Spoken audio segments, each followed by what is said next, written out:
Ay, buntis ka, ano? Mauna ka na. Mauna ka na dito. Dito ka na. Para... Tagal nga, kanina pa ako dito naghihintay. Diyan ako ba sila? Oo, kanina pa nga ako dito. Actually, nagpaagad na nga ako para ako na nga ang ano. Kasi buntis ka naman. Ikaw nang mauna. Thank you po. Ilang buwan na ba yan? 5 months na po. Oh, malapit-lapit ka na rin, ano? Oo nga po eh. Ano kayang oras? Hindi pa siya nagsisimula eh. Ako dapat ang mauna yung i-check up eh.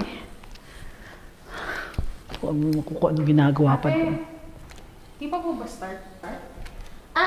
May chine-check up lang po si doktora. Sunod na po kayo. Ang tagal.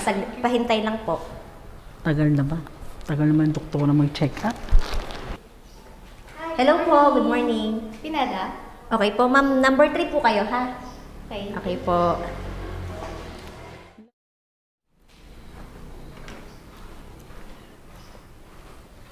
Hi, ma'am. Good morning. Good morning. So, nilista mo na ba ako dyan? Opo. Alam mo naman, ayoko na nag-aantay ng matagal kasi. Ano po, ma'am? Nandiyan na ba si Doktora? Kanina po sa loob. Sige, Nina. Pang merienda mo ha. Okay po. Thank you. Hi! Yusuf? Excuse? Yes, madam. Pasuyo pala ng bag ko ha. Okay po. Sige lang ako dito sa loob. Thank you. Sige po. Nakita niyo ba yun? Kanina pa ako. Kala ko ba may pila? Aba, ewan ko doon. Teka nga, kakusapin ko nga itong sekretarya nito. Oy, Ninya. Yes, ma'am. Sino yung nauna? Si Ma'am Julie po yun. Oh, ba't nauna yun? Kanina pa ako dito. Ako ang kauna-unahan dito umupo. Ang nagpalista na Ang nagpalista siya, ang patakaran dito, kahit ka nagpalista, kung sinong unang dumating, siya yung unang maaano ng doktor, makukonsulta ng doktor, ma-check up. Bakit nauna yun? At alam ko na, may kita ako, may binigay pa sa'yo. Ay, ma'am. Generous lang po talaga si Ma'am Julie. O dahil generous siya, kaya pinapauna mo. Ganun ba? Diyan ako umiinit ang ulo. Ako, yung pila, pagka ako inuunahan sa pila, talagang ngali-ngali kung manabundot ng tao. Ma'am, nagpalista na po talaga siya kanina. Nagpalista nga, pero ang patakaran, kahit nagpalista ka, kung ikaw ang unang dumating dito, ikaw ang una. Ako nga nagbigay pa ako doon kasi alam kong buntis. Kaya pinauna ko siya, dapat siyang mauna. Bakit nauna yung kadarating lang? Porket mayaman? Paunahin mo? Porket may ano kang lagay? Paunahin mo? Grabe ka rin. Alam mo, lagot ka sa doktor. Sasabihin kita kay doktora. Susumbong kita. Grabe ka. Nakakainit ka ng ulo. Excuse me? Ano? Ano nangyayari dito? Anong nangyayari dito? Bakit ka nauna? Kaya hindi umaasenso minsan ng ibang tao ganyan. Walang disiplina. Kasalanan ko ba kung wala kang pang-tip para mauna ka? Excuse me. Marami akong pang-tip. Nasaan? Fair lang akong lumaban, hindi katulad mo, dinadaan mo sa lagay. Kasalanan ko kung patas ka at ako hindi. Kasalanan ko din ba kung nangangati ako pag nag-aantay ako ng matagal? Ay, wala na akong paki doon. Dapat ikaw ay pumila.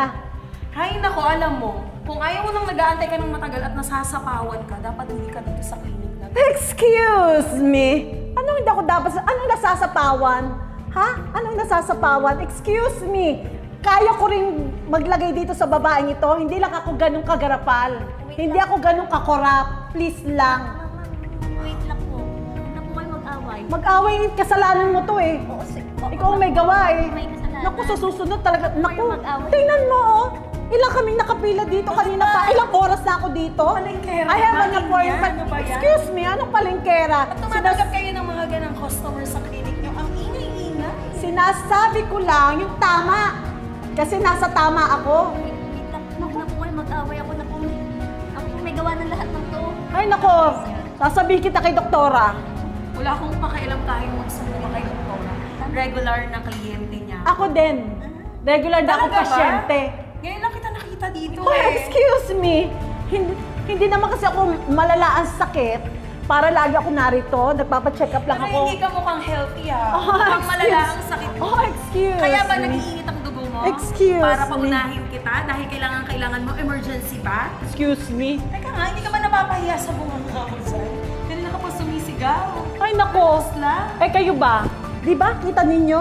Ang tagal nating nakapila. Itong babae ito, basta na lamang dumediretso. Bakit ka nag-video, miss? Aba. Gusto mo ba akong sumikat? Yes. Pasikatin mo. Walang kailangan.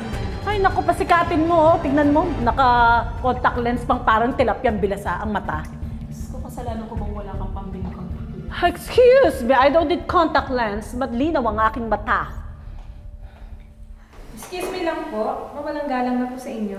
Ay, Ano nangyari? nako doktora, buti andito ka. Itong sekretarya mo ha. Ako ang kauna-unahan sa pila. Ako ang nauna dito, kanina pa ako. I have an appointment, maya-maya lang.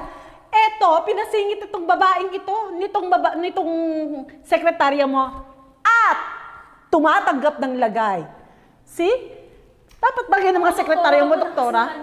Alam mo naman, sanay na sanay ka naman na laging pag darating ako ang unang papapasukin kasi may usapan na kami ni Ninya.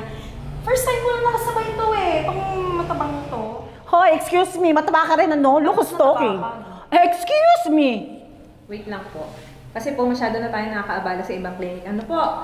Ganito po yan. Dito po sa aming clinic ay hindi po namin tinotolerate yung inyong ginawa. Ang amin po dito ay first come, first serve. Alam niyo po yan. Ayun po ang basis ng aming clinic dito. See? Tama ako. Ninya, ano sabi ni Miss... Anong pangalan po ninyo? Mrs. Alaban. Ni Mrs. Alaban na nagpapalagay ka ng pera? Ano yon? Anong ibig sabihin nun? Eh, doktora, generous lang talaga si Ma'am Julie. Pang merienda lang yan, doktora. Hindi yung generous. Ano mo bang pwede makasama yung clinic ko? Mawalan ako ng kliyente, ng pasyente sa ginawa mong yan? Correct. Matatanggal ka sa trabaho mo.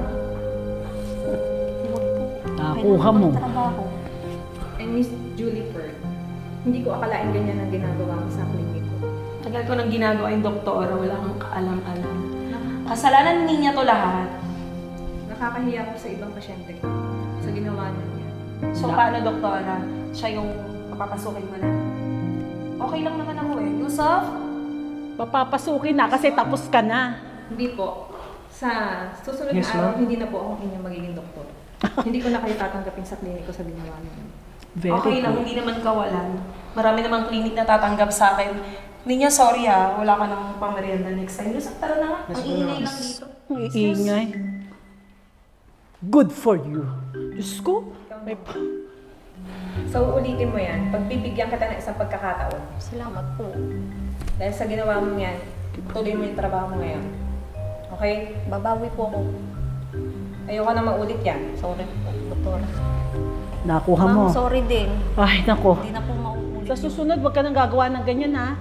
Pagka wala na yung majubis na babaeng yon at iba naman, huwag mong gagawin yan. Hindi ko Maging na po fair ka.